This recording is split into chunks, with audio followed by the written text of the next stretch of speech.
Hello and welcome to Research Talks from Stockbox with Alan Green. Morning, Alan. Good morning, Mark. How are you? I'm doing well, thank you. And you? Yes, I'm very good, thanks. It's overcast down here in Seaford now after a great week of weather. So yeah, I think we're due for a rainy weekend, but nonetheless, it's always good to be approaching the weekend. It is indeed. So you joined us, Alan, a couple of weeks ago to tell us about ECR Minerals and Eddie Stobart Logistics. And the podcast was quite well received, it seems. So hopefully we're going to be doing these research talks a few times a month, which is good. That's good to hear. Well, I'm looking forward to bringing some more ideas to your audience and just sharing the knowledge I've acquired over the years, and hopefully your listeners will find it useful. I'm sure we will. I'm sure everyone will. It's certainly very interesting. And today we've picked two companies that are in equally hot sectors at the moment. One is mining, specifically gold mining. And the other is pharma, and specifically COVID-19. So what's not to like, eh? Yeah, exactly, yeah. So, front and centre. Exactly, yeah. So the companies that we're going to talk about, you're going to present are Orphan and Katoro Gold. And I think we're going to start with Katoro first. Is that right? That's right, Mark. Yes, yeah. So, okay, so Katoro Gold. Now, Katoro Gold is an AIM-listed company. The EPIC code is KAT. Shares are traded as high as 4.5p and as low as 0.85p on the year. Currently trading at 1.9p with a market cap of just under 6 million and I think 323 billion shares in issue. I'm sorry, I'll have to revisit that point, but nonetheless. Katoro Gold have a number of projects on the go. They had a number of other projects, and during 2020, they have disposed of what was referred to as the Imweru Gold Project.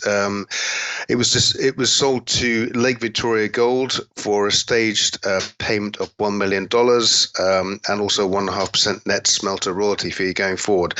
And that's the money from that sale will come back to Katoro either in the form of shares or cash. Added to this, the company raised just over $1 million at 1.5p in June, so that's really put a floor under the share price. Obviously, we're trading at 1.9p at the moment. Healthy institutional ownership as well, something like 32% of the shares in Katoro are owned by institutions, with a good, healthy chunk in public hands as well. So, what's it all about? The company, as the name would imply, is engaged in gold projects, and the flagship project is a 50-50 joint venture with Blytheville Gold Operations, and the holding company for Blytheville Gold Operations is Target Mine Consulting.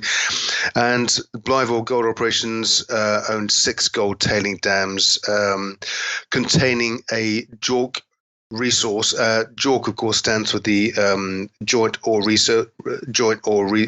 Reserves Committee, and it's an industry standard agreement that was set up some years ago between Australia, Canada, South Africa, USA, and the UK to agree a benchmark standard for mining resources. So the Blytheville gold tailing dams have 1.34 million ounces of an average grade of gold of 0.3 grams per ton.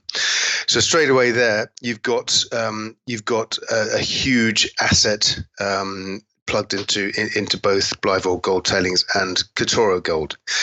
Now, Katoro have developed they developed the Blytheville project throughout 2020, and indeed there have been a series of key announcements moving forward with this.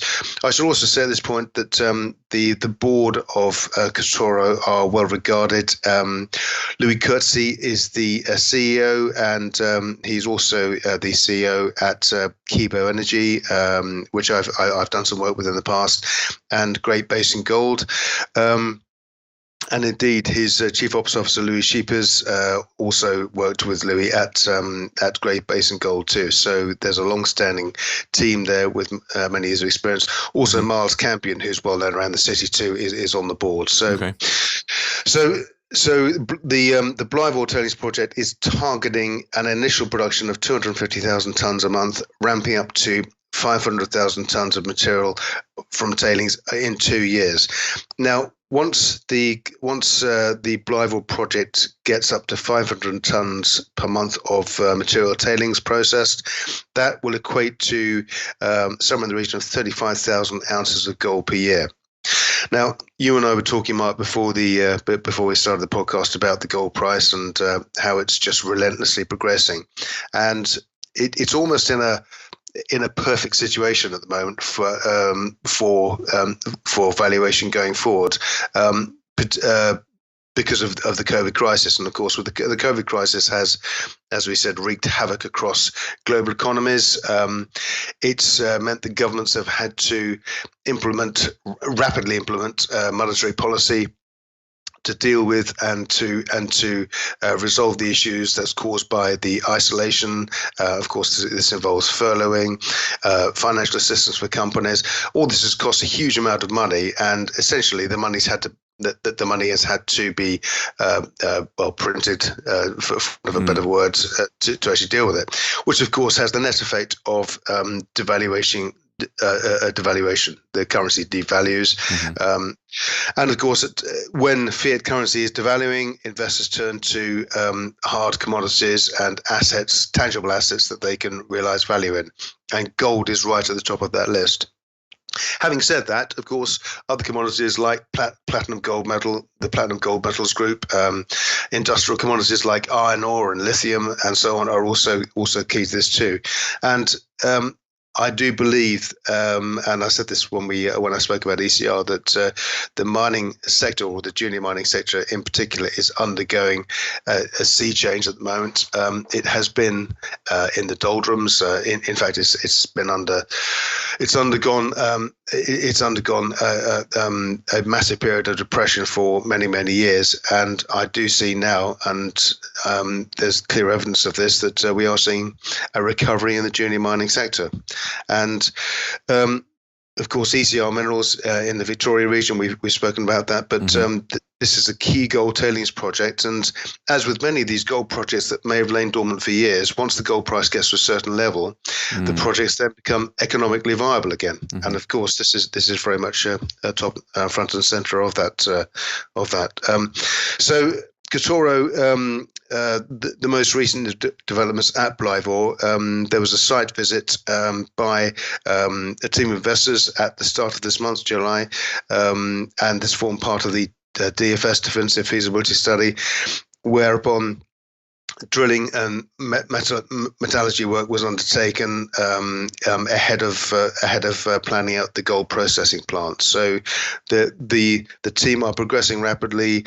The company is well funded to do this, and it said, in fact, the company said earlier this week that it was looking to complete project financing before 30th of September, which will be sufficient to fund the beneficiation plants, which will basically be processing the ore to produce gold shortly after that. So, really, in terms of developing a mining project, this has happened at breakneck speed. It really has progressed very rapidly indeed. And of course, if you look at 35,000 ounces of gold produced per year, realistically, if the plant is built and production starts even at the end of next year, then we're 2 or 3 years away from that. Then, of course, with that sort of production, who knows where the gold price will be then? But I think we can safely say that on a market cap of 5.92 million, that seems a very conservative number when you look at what's just around the corner for the company. And it would be good if it were just the Blytheville Tailings Project, but of course it's not. The Katoro is also involved in the Haneti project in Tanzania. And the Haneti project entails 5,000 square kilometers of prospective territory in central Tanzania, and it's centered around the town of Haneti in that region. And the area is prospective for gold, also for nickel, lithium, and PGM, the platinum gold metals group. we were also saying beforehand, Mark, about we're discussing briefly power metal resources, Mhm. POW, and of course, Power Metal Resources have entered into an agreement with Katoro Gold. They invested initially to take a 25% stake in the Haneti project by buying shares in Katoro, and they have an option that they can complete by the end of August, which will increase their holding from 25 to 35%. And again, here there's a lot of interest in third parties in developing the project. The studies undertaken initially across the Haneti region and the different territories and geological anomalies there have revealed or have indicated that there's great potential under the ground.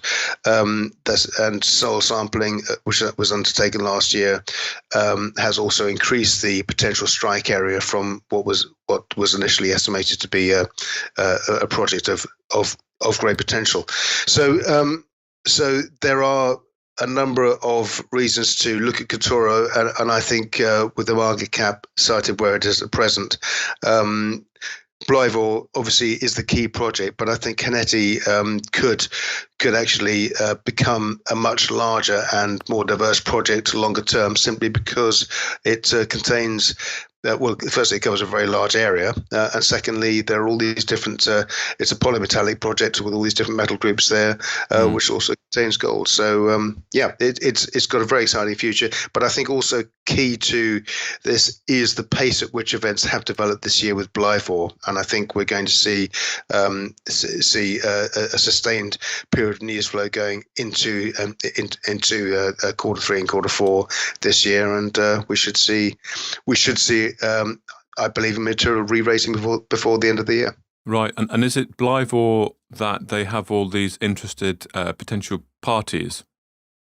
Correct. Yeah, that's right. Blyvor, they have they have interest from third parties at Haneti as well. So that's and that's of course once Power Metal Resources came to the table, that it just broadened the appeal and the reach into other potential investment sources.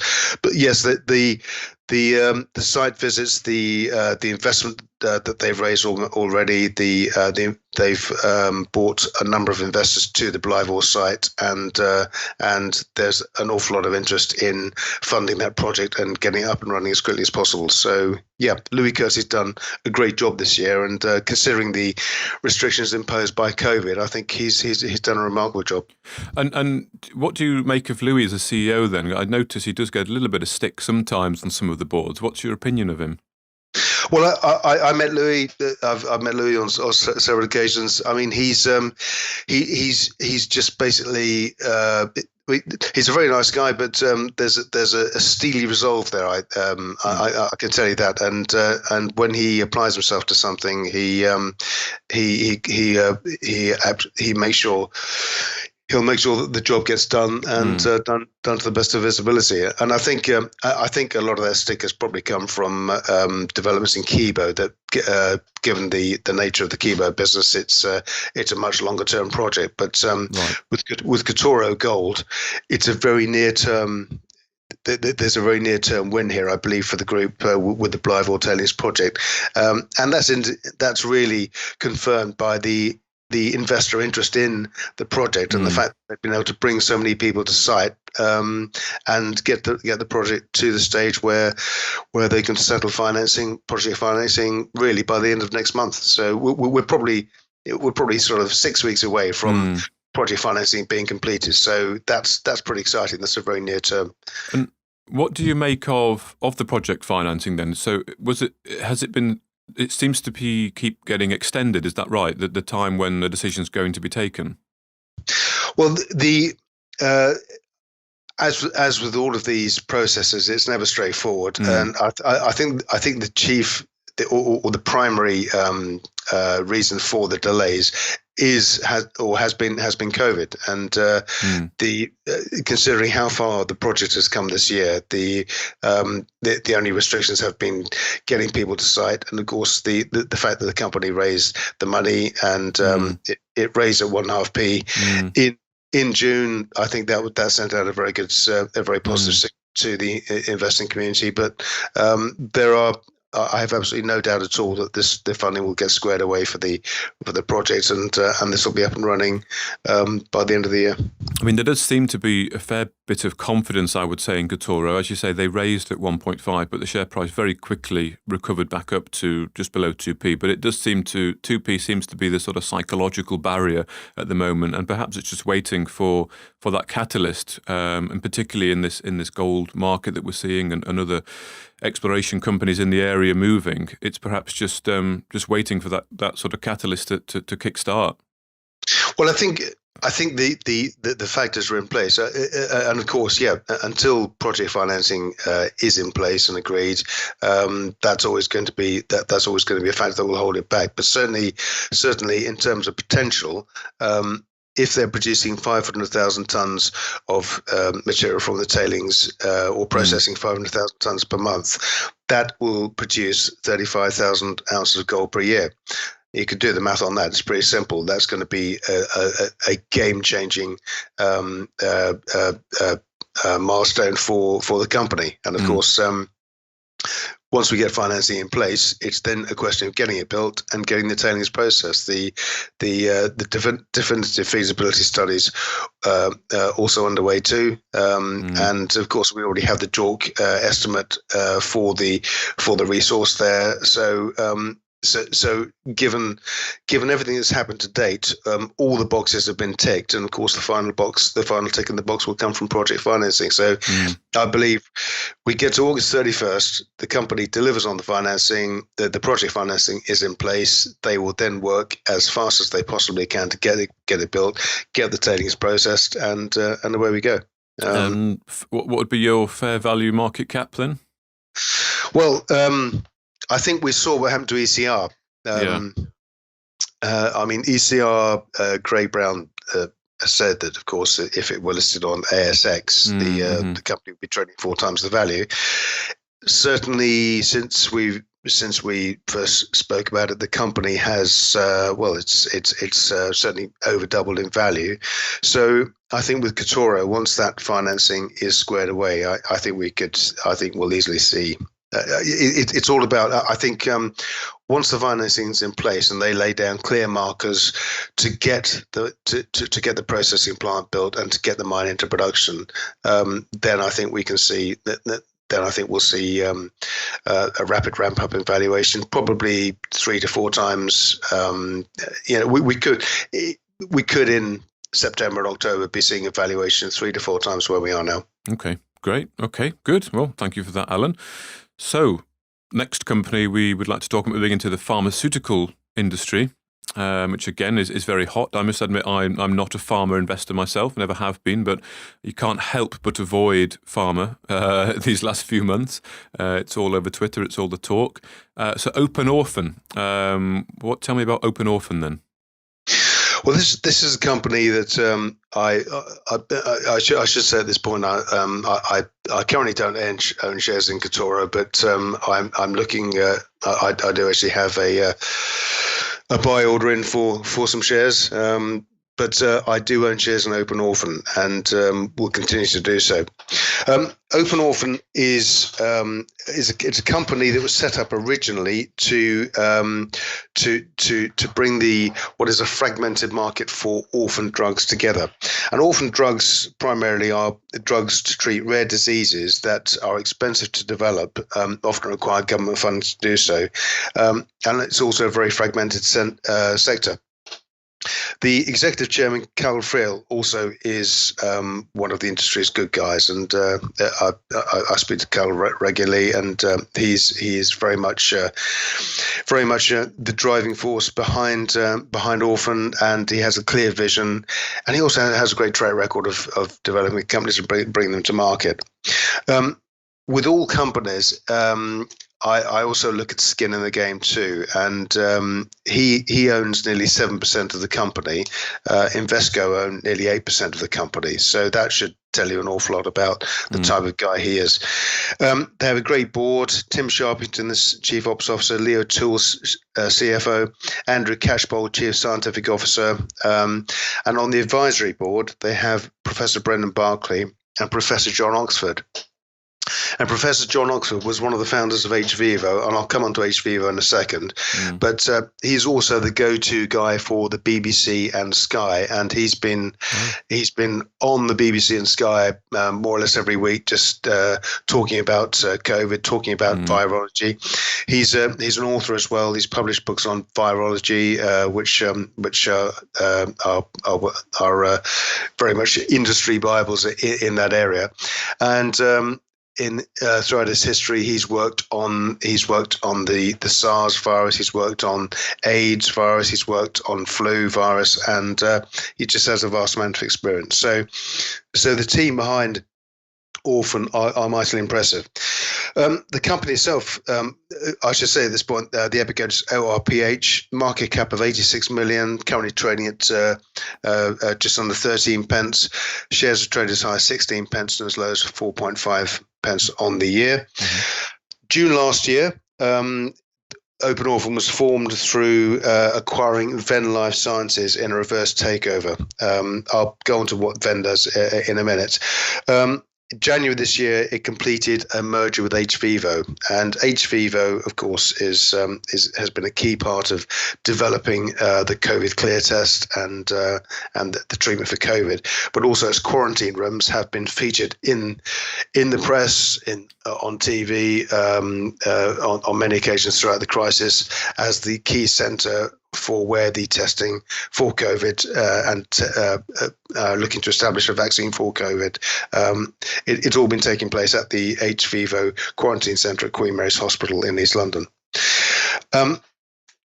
So the company, Carl Friel said that Open Orphan, through bringing the companies together, through the mergers, through the economies of scale, and of course, the reduction of fixed costs, the company, he says, will be profitable in this financial year, which runs through to December. So currently, the company is hVivo, we know, is generating about 15 million sterling per annum, and there are. I'll basically go through now each company that's owned by Open Orphan, so we can understand the actual model. So Open Orphan Services was set up and it operates hVivo and Venn Life Sciences. And as I said, hVivo owns Europe's only 24-bedroom quarantine clinic, and it has 8 viral challenge study models currently underway for flu, respiratory virus, asthma, cough, COPD, and also, of course, COVID. It has worked with a company called Quotient. This is a Nasdaq-listed company called with Epic code on Nasdaq QTRT, on a joint venture using Quotient's Mosaic system to develop the COVID clear treatment. This is currently the most accurate antibody test available for employees, and they're targeting employees so they can test their employees employers before, so they can test their employees before they go back to work, and they can test up to 3,000 a day. So it's a very it's been developed and currently it's being used at the quarantine centre. Okay. Also in the group are Venn Life Sciences. Venn Life Sciences is a drug development company offering CMC, chemistry, manufacturing and controls, and provides its services to a range of companies. So larger pharmaceutical companies basically contract Open Orphan to undertake their contract research, and this is where Orphan also makes its money. Secondly, for Open Orphan, they have a virtual rep platform, and this enables pharmaceutical companies to engage key opinion leaders via a remote virtual rep platform to discuss rare diseases, orphan diseases, and garner opinion, and also come to a conclusion or agree on a particular course of treatment. It can be implemented at any stage in the life cycle of the drug prior to regulatory approval, and of course, Orphan charges the companies to use this platform to access those leaders. Thirdly, Orphan has its genomic health database, and it's one of Europe's largest databases of rare disease, clinical, and genomic data. And indeed, we know the data is so valuable, they can charge up to £3,000 per patient. Solvay and Ipsen Pharma. And of course, clients pay to provide products via the virtual rep service to key opinion leaders, and researchers pay to access the genomic database and pay up to £3,000 per patient. We know Orphan currently trades on about 2 times sales and on a PE of about 5, which is pretty modest considering. And I put this comparison together, so I think I hope listeners will be able to see the potential upside in the company. We just take Quotient, for example. Quotient, with whom Open Orphan has the joint venture to produce the COVID clear treatment, is traded on Nasdaq, and it has a market cap of $665 million US. Full year revenues last year were $31 million, and it's a loss-making company. Now, I've looked at a number of pharmaceutical companies trading on Nasdaq, and this is similar throughout. Now, Open Orphan is probably going to turn over in the region of 20 to 25 million sterling this year. Cal has said the company will be profitable, but yet it trades on a market cap of just $86 million in the UK. So I think there's a valuation gap there to be filled. And I think you just look at the news flow from Open Orphan throughout the year and the pace of development. I do believe that you will see Open Orphan re-rate rapidly towards the end of the year as the company continues to progress. Okay, because I was going to ask that about the valuation and the upside. So as I understand Open Orphan, they're not developing drugs, they're not exploring, so they're not going to hit and have an explosive revaluation. Is that right? That they're more their development, they're helping other pharmaceutical companies actually develop and test what they think they may have discovered. Is that right? That's exactly it, Mark. Yeah, that's it. So they're a contract research organization, CRO Pharmaceuticals, which is this is where and it's their aim particularly at the rare disease market, and of course this is where which it is a fragmented marketplace, but Carl has had this vision of pulling everything together, and of course with hVivo, probably the timing was fortuitous, if it can be viewed as such given the COVID crisis, but with the profile that hVivo got through the merger and its quarantine center achieved through the merger, of course they have been very much at the center of developing vaccines and also patient testing, actually in a quarantined environment. And there are numerous press articles that can be seen.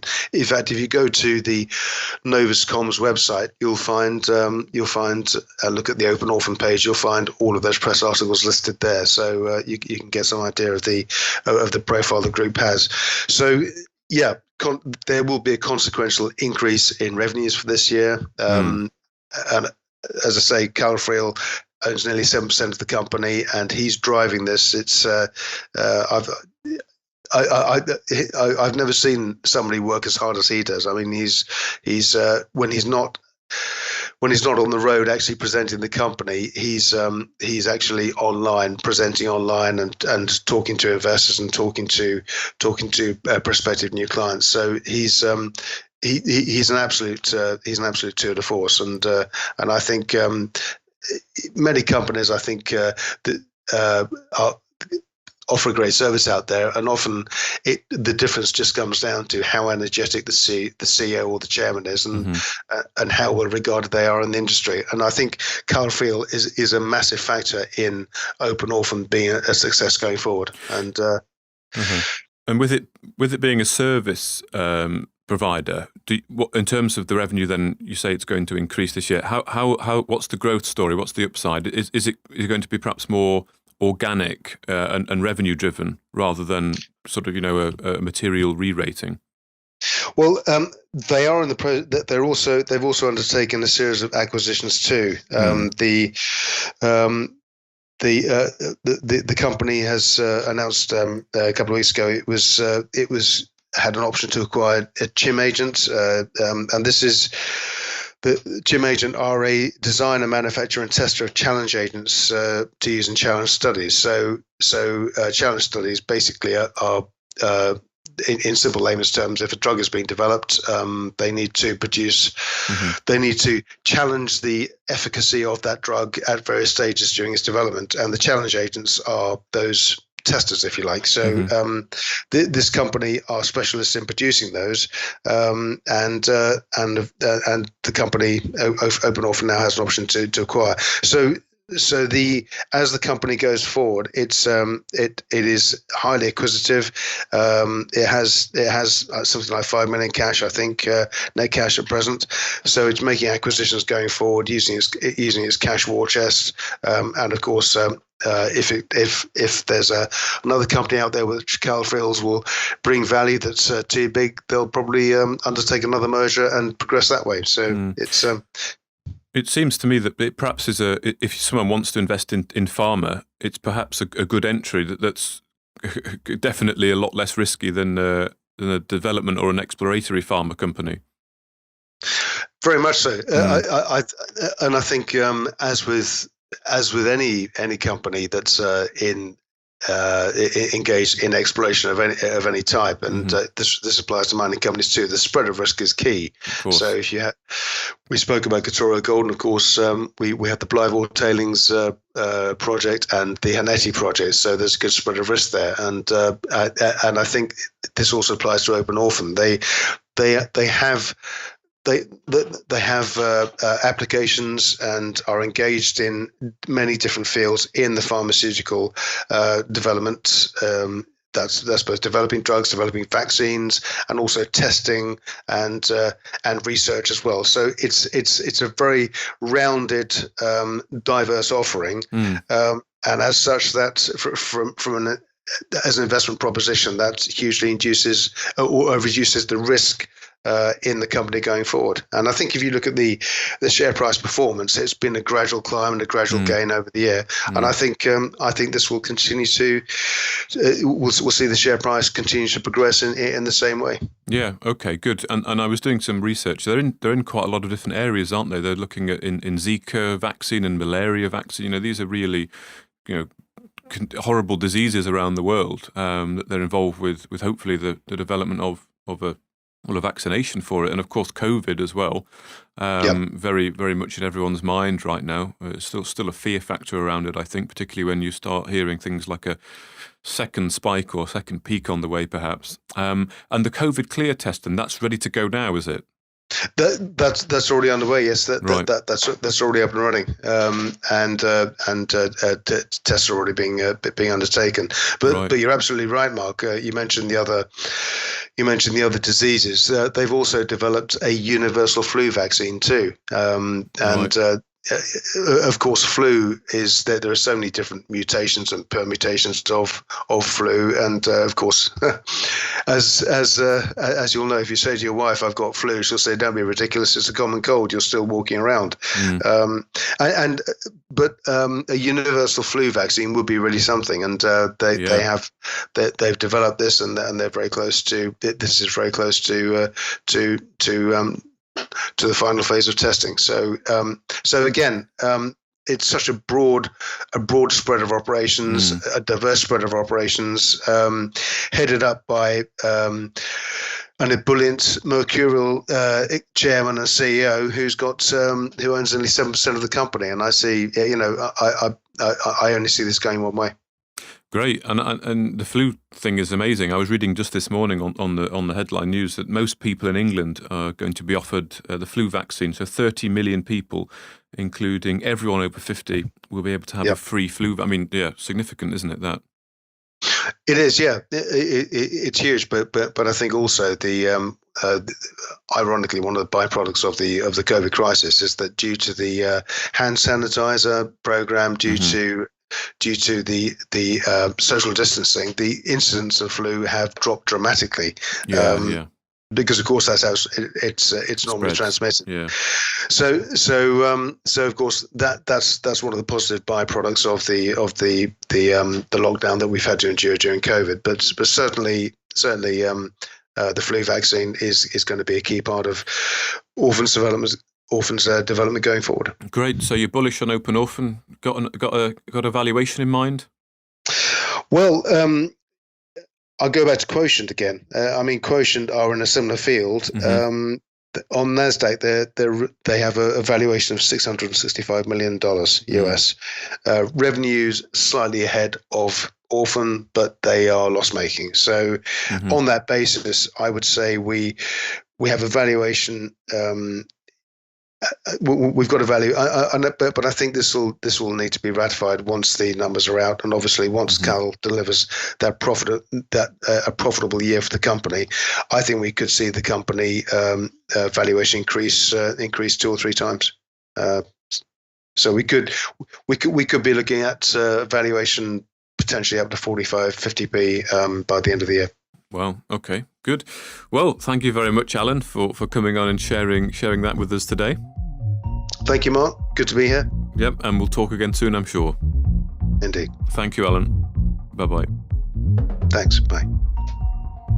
Thank you for listening to this Stockbox interview. For more information, interviews and videos, visit our website at stockboxmedia.com or give us a follow on Twitter by searching @StockboxMedia.